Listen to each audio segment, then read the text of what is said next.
weapons. Let's talk, Senator Specter, about Nancy Pelosi's visit to Damascus this past week. The White House very, very angry that she was engaged in this trip. You made your own visit to Damascus back in December. You met with Bashar al-Assad, the Syrian president. There's a picture of the two of you. Did she do the right thing, the Speaker of the House? Yes, she did. She has a very prominent role, a very prominent constitutional role in determining what's going to happen in the Iraqi war. Syria is very much involved with respect to the funding. I think had she been just a little more precise in her statement about Israel being willing to negotiate with Syria on what the conditions were, I think that there would not have been so much criticism against her. But I don't think it is helpful for top officials to exchange insults. I don't think it is helpful for people in the administration to characterize her as being engaged in, quote, bad behavior, unquote.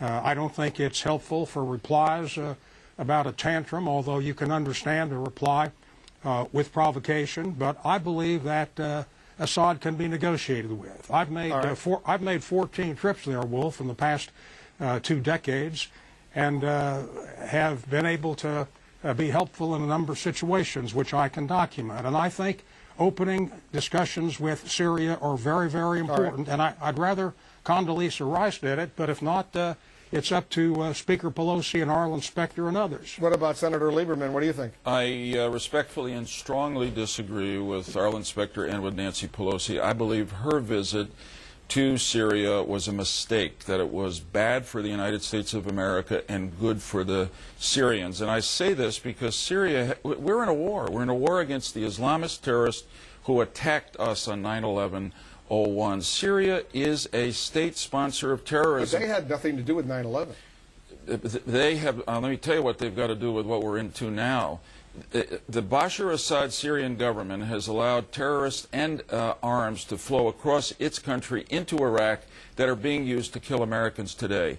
Syria has been implicated in the assassination of a very strong, popular Lebanese Prime Minister, Rafik Hariri.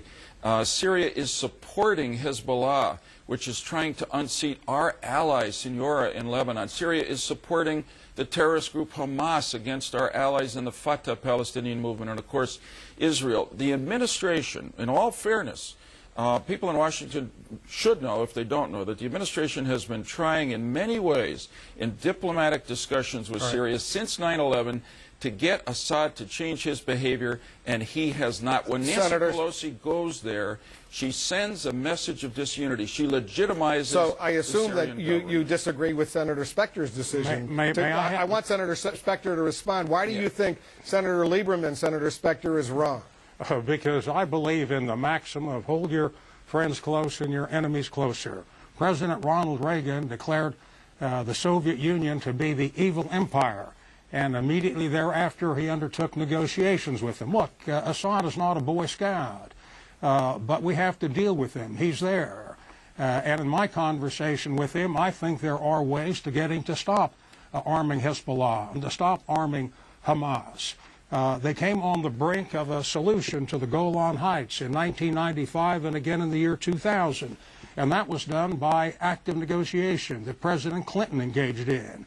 So there are ways to move through it, and to isolate them has not been successful. Let me just Very say briefly, real briefly, I am for negotiations and discussions with the Syrians. The administration has been carrying them out. The Syrians have not changed a whit from their support of terrorism. After Nancy Pelosi's visit to Syria, the Syrian foreign minister said the Pelosi visit ended the international isolation of Syria that began after the Syrians were implicated in the assassination of Prime Minister Hariri. I'd like to see Senator Lieberman document what this administration has done on negotiations with Syria. Simply not true. Well, I know, and I know Arlen is in a position to know that there have been a lot of diplomatic discussions with the Syrians, asking them to take action against terrorism, particularly to stop the flow of foreign fighters and weapons into Iraq that have resulted in I don't think deaths there of have been any Americans. high-level meetings between the administration and the Syrian president or Yeah. foreign minister And here's or even why. the ambassador in Washington. Wolf, and here's why.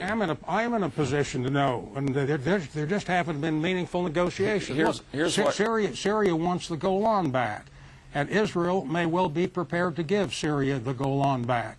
That's the kind of negotiations which are meaningful. Here's the reason why there haven't been high-level discussions, because all the other quiet discussions at slightly lower levels have produced nothing from Bashar Assad. When members of Congress, and particularly the Speaker of the House, one of two highest-ranking Democrats in office in Washington, goes and says the road to Damascus is the road to peace, Bashar Assad thinks he doesn't have to change anything. He's got us exactly where he wants us, and that's in a position of disunity and danger, in my opinion. Senators, you obviously disagree on this sensitive subject, but we'll leave it there. I want to thank both of you for joining us here on Late Edition. We'll continue this conversation. Nice being with you, Wolf, and down the road. nice being with Senator Lieberman, too. Thank you. You too, Arlen. Good to have